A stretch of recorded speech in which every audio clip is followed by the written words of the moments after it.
रूस अपने दम पर यह युद्ध लड़ रहा है, लगातार चल रहा है यह युद्ध। ट्रंप ने बहुत कोशिश की कि इस युद्ध को रोका जा सके, लेकिन यह युद्ध रुकना पॉसिबल हो नहीं पाया और हर बदलते दिन के साथ इस युद्ध में जो स्थिति है वो और ज्यादा खराब होती हुई नजर आ रही है। रूस के हमले कई जगहों पर राजधानी में जो यूक्रेन की है उसके अलावा भी कई ऐसे शहर है जहां पर लगातार चल रही है। और ऐसे में अब बड़ा सवाल यह है कि ये जो धमकी दी गई है पुतिन को, ज़ेलेंस्की की जो धमकी सामने आई है, पुतिन को जान से मारने की धमकी ज़ेलेंस्की ने जो दी है, ये आखिरकार कितना ज्यादा वाजिब है और क्या इसके पीछे मायने हैं, ये बेहद महत्वपूर्ण होगा देखना और समझना। और कहीं ना कहीं आप देखिए कि जब इस जंग की शुरुआत हुई थी तो ऐसा लग रहा था कि ये जंग जल्द खत्म हो जाएगी, लेकिन ऐसा होना संभव नहीं हुआ। ये जंग लगातार चल ही रही है और लगातार इसमें अमेरिका और नाटो देशों की जो इन्वॉल्वमेंट है वो भी होती हुई नजर आई है।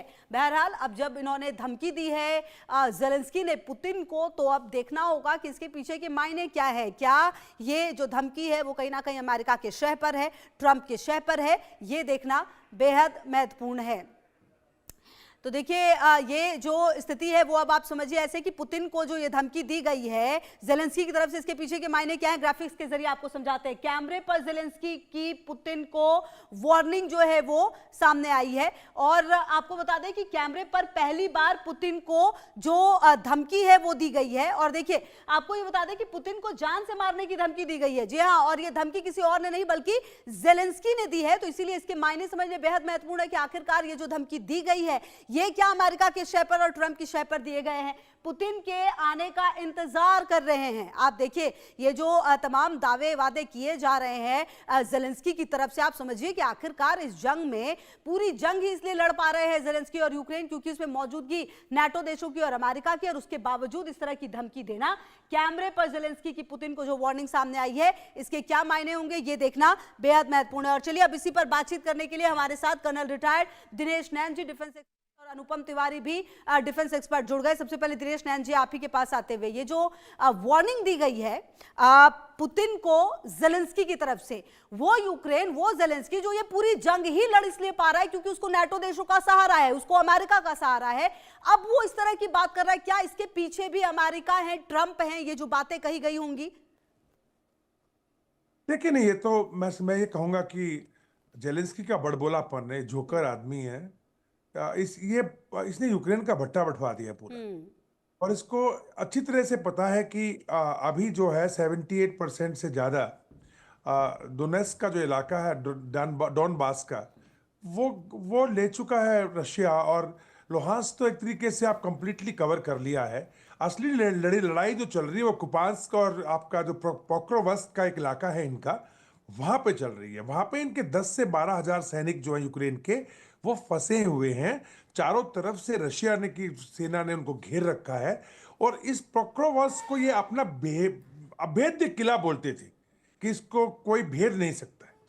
वो 36 घंटे हो गए हैं पोक्रोवस्क की सड़कों के ऊपर। मैं आपको बताऊं, रशिया की फोर्सेस आ चुकी हैं, लड़ाई चल रही है इनकी।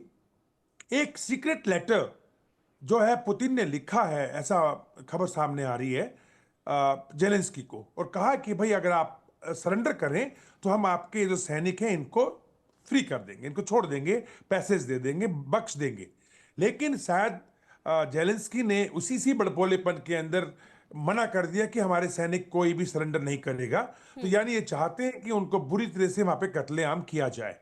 1,70,000 के करीब सैनिक जो है खुशबू, वो ग्राउंड के ऊपर रशिया उतार चुका है पोक्रोवस्क के अंदर।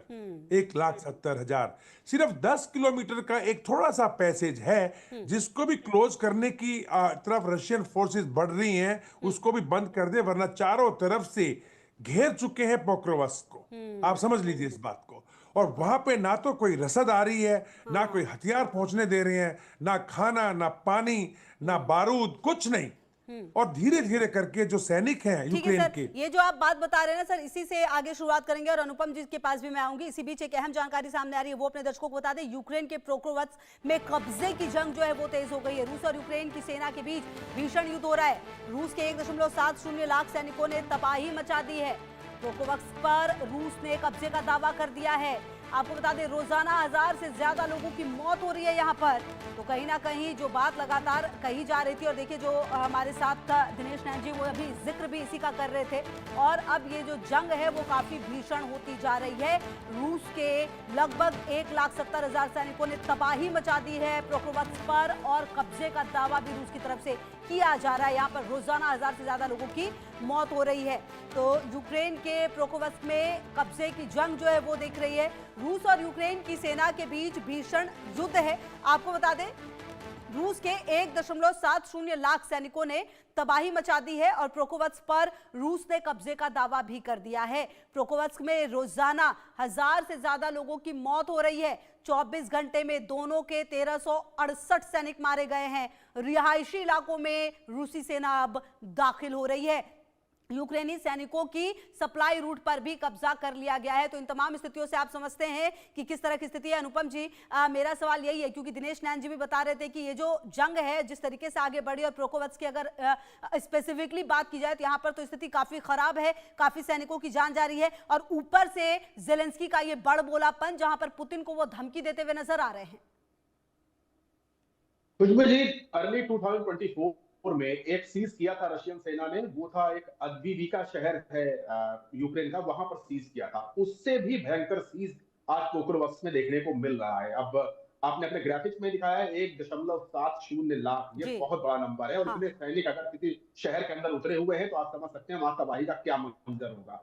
वहां पर टारगेट किए जा रहे हैं हाई राइज बिल्डिंग्स, और हाई राइज बिल्डिंग्स को लेकर के यूनाइटेड नेशंस ने भी चिंता जताई थी कि अगर इन पर बड़े प्रहार हुए रूस की तरफ से तो यहां पर मौत का तांडव हो सकता है। और आप ये भी देखेंगे कि वहां पर एनर्जी सेक्टर के ऊपर भी लगातार दोनों देश एक दूसरे के ऊपर प्रहार कर रहे हैं। अब रशिया तो अटैक कर ही रहा है, साथ ही साथ यूक्रेन का दावा है कि उसने कल रात यानी बीती रात रशिया के एक सदर्न सिटी के अंदर ऐसे हमले किए, ड्रोन अटैक किए थे जिससे कि पूरा शहर जल रहा है। अब इस बात में कितनी सच्चाई है या सिर्फ प्रोपेगेंडा, ये अभी पता करना बाकी है।